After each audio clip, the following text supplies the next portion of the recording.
ആശംസാ കാർഡുകൾ ലഭിക്കുന്നത് എല്ലാവർക്കും സന്തോഷമുള്ള കാര്യമാണ്. കാർഡുകളെല്ലാം ഡിജിറ്റൽ ആയെങ്കിലും പഴയ പേപ്പർ കാർഡുകളുടെ ഓർമ്മകൾ സൂക്ഷിക്കുന്ന കുറച്ച് പ്രവാസികളുണ്ട് ദുബായിൽ. ഡിജിറ്റൽ ലോകത്ത് വളരുന്ന പുതിയ തലമുറയിലെ കുട്ടികൾക്ക് പഴയ പേപ്പർ കാർഡുകളുടെ സൗന്ദര്യം പകർന്നു നൽകുകയാണ് ഇവർ.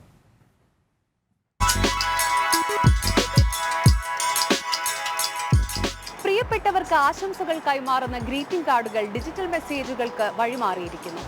എങ്കിലും ഈ ആശംസാ കാർഡുകൾ നമുക്ക് പകർന്നു നൽകുന്ന മധുരമുള്ള ഓർമ്മകൾ സൂക്ഷിച്ചു വെക്കാൻ ഇഷ്ടമുള്ളവരാണ് നാം എല്ലാവരും, പ്രത്യേകിച്ച് പ്രവാസികൾ. ആശംസകൾ ഡിജിറ്റൽ ആണെങ്കിലും അല്ലെങ്കിലും പുതുവർഷത്തെ സ്നേഹത്തോടെ വരവേൽക്കുകയാണ് പ്രവാസി കുടുംബങ്ങൾ.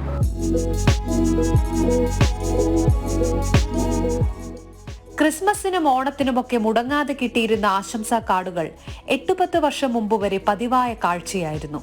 പ്രിയപ്പെട്ടവർക്കായി അയച്ചതും സ്വീകരിച്ചതുമായ നിരവധി കാർഡുകൾ ഇപ്പോഴും പലരുടെയും സ്വകാര്യ ശേഖരത്തിലുണ്ടാകും. പുതിയ തലമുറയിലെ കുട്ടികൾക്ക് ആശംസാ കാർഡുകൾ എന്നാൽ വാട്സപ്പിലും ഇൻസ്റ്റഗ്രാമിലും അയക്കുന്ന ഡിജിറ്റൽ കാർഡുകൾ മാത്രമാണ്.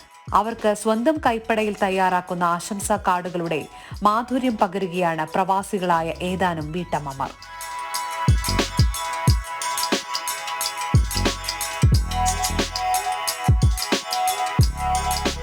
ഒരു കാലത്ത് കാർഡ്സ് ആയിരുന്നു നമ്മൾ എക്സ്പ്രസ് ചെയ്യുന്നത്. അത് കഴിഞ്ഞിട്ട് ഇമെയിലിൽ കൂടെ കാർഡ്സ് ഗ്രീറ്റിംഗ്സ് ഒക്കെ സെൻഡ് ചെയ്യുമായിരുന്നു. പക്ഷെ ഇനിയിപ്പോൾ അതും ഇല്ലണ്ടായി. അപ്പോൾ പിള്ളേർക്ക് എക്സ്പ്രസ് ചെയ്യാനായിട്ട് ഇപ്പോൾ അവർ കാർഡ്സ് ഉണ്ടാക്കി ഫ്രണ്ട്സിനൊക്കെ കൊടുക്കുക, ഇതൊക്കെയാണ് അവർക്ക് സന്തോഷം. അപ്പം ഞങ്ങളിത് പറഞ്ഞു കൊടുക്കുമ്പോഴത്തേക്ക് അവർക്ക് അവരുടെ ഒരു വേ ഓഫ് എക്സ്പ്രഷൻ ആണ്. ഒരു ന്യൂ ഇയർ ആയിക്കോട്ടെ, ക്രിസ്മസ് ആയിക്കോട്ടെ, ബർത്ത്ഡേ ആയിക്കോട്ടെ, അതെല്ലാം നമുക്ക് ഒരുപാട് സന്തോഷം തരുന്ന ഒരു കാര്യങ്ങളാണ്.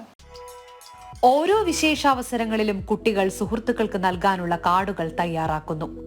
ആരുടെയെങ്കിലും വീടുകളിൽ ഒത്തുചേർന്ന് അവർ ക്രയോൺസും പെൻസിലും ഉപയോഗിച്ച് കാർഡുകൾ തയ്യാറാക്കും, പരസ്പരം കൈമാറും.